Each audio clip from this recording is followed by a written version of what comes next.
Consolidation, ये दो अलग अलग कंसेप्ट हैं। तो इनमें डिफरेंस क्या है? तो डिफरेंस जानने के लिए सबसे पहले हमें इनकी डेफिनेशन पता करनी पड़ेगी।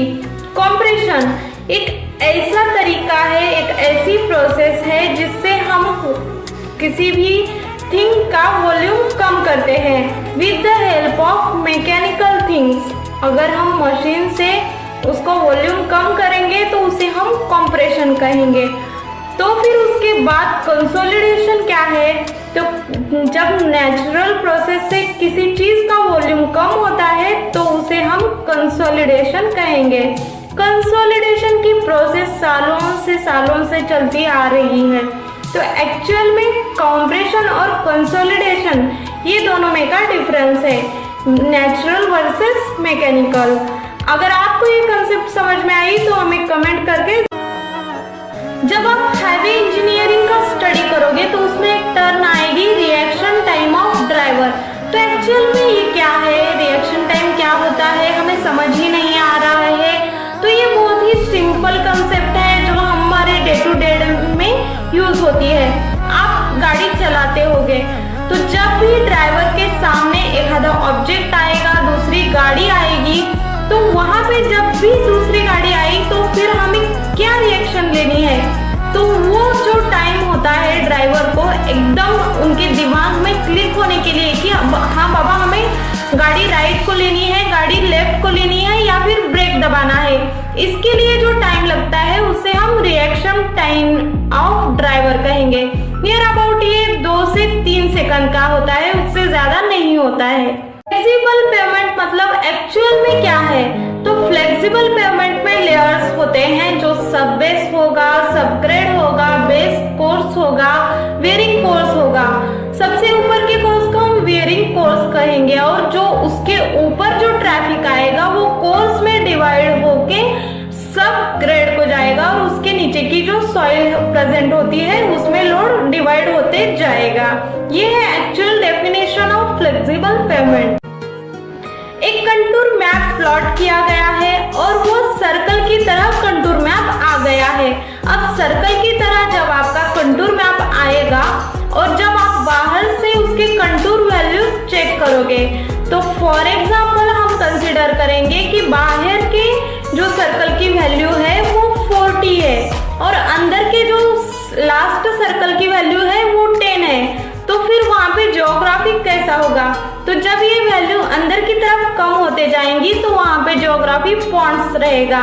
वहां पे कोई तो एक तालाब है या फिर वहां पे एक खड्डा है, इसीलिए वहां के कंटूर वैल्यूज वहां पे अंदर रिड्यूस होते गए हैं।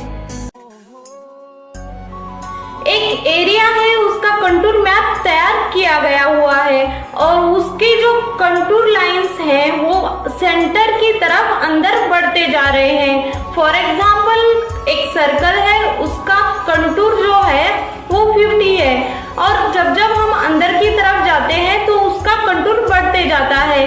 फॉर एग्जाम्पल वो 100 हो गया है सेंटर में, तो वो किस तरह का टेरेन होगा, किस तरह का ज्योग्राफी वहां पे अवेलेबल होगा। जब कंटूर की वैल्यू अंदर तक बढ़ते जाएंगे तो वो टेरेन या ज्योग्राफी उसका एक हिल की तरह होगा। अगर मैं सिविल इंजीनियरिंग की पढ़ाई कर रहा हूँ तो सिर्फ मैं टेक्स्ट बुक यूज करके मेरे एग्जाम्स क्लियर कर सकता हूँ क्या? तो ऐसे बिल्कुल ही नहीं है। आपको रेफरेंस बुक पढ़ने हैं, आपको ऑनलाइन स्टडी का सहारा लेना है और आपने खुद के कंसेप्ट पहले क्लियर कर लेने हैं, जिसके वजह से आपको फ्यूचर में आपके करियर में कोई भी प्रॉब्लम नहीं आएगी। Every civil engineer must know what is the contour line. Contour line क्या होती है ये हर एक सिविल इंजीनियर को पता होना चाहिए, चाहे वो फिर एजुकेशन ले रहा हो या फिर पास आउट स्टूडेंट हो या फिर जॉब कर रहा हो। तो जिस पॉइंट्स का आइडियल सेम होता है और वो पॉइंट्स को जो लाइन कनेक्ट करती है उसको हम कंटूर लाइन कहते हैं। इसका एक कंटूर मैप भी आपको मिलता है, उसके आधार पर आप कंटूर लाइंस का स्टडी कर सकते हो। जब हम ब्रिक मेसनरी बनाते हैं तो उसके अंदर एक हॉरिजॉन्टल जॉइंट होता है और एक वर्टिकल जॉइंट होता है। तो परपेंड इसका मतलब हम वर्टिकल जॉइंट समझे या हॉरिजॉन्टल जॉइंट समझे? तो परपेंड ये ब्रिक मेसनरी जो होती होती है उसके अंदर का वर्टिकल जॉइंट होता है। बहुत से एग्जाम्स में पूछा जाता है कि मार्बल एक कौन से प्रकार का रॉक है। तो अगर आप सिविल इंजीनियर हो, गवर्नमेंट की एग्जाम की प्रिपरेशन कर रहे हो या फिर आप प्राइवेट सेक्टर में हो, तो आपको ये बात पता होनी चाहिए कि मार्बल एक मेटामॉर्फिक रॉक है। उस पे जो प्रोसेस होती है तो ये रॉक बनता है।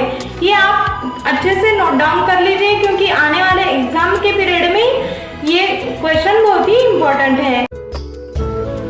ब्रिक के ऊपर बना हुआ फ्रॉक किस लिए बनाया जाता है? तो उसके पीछे 3 रीजंस हैं।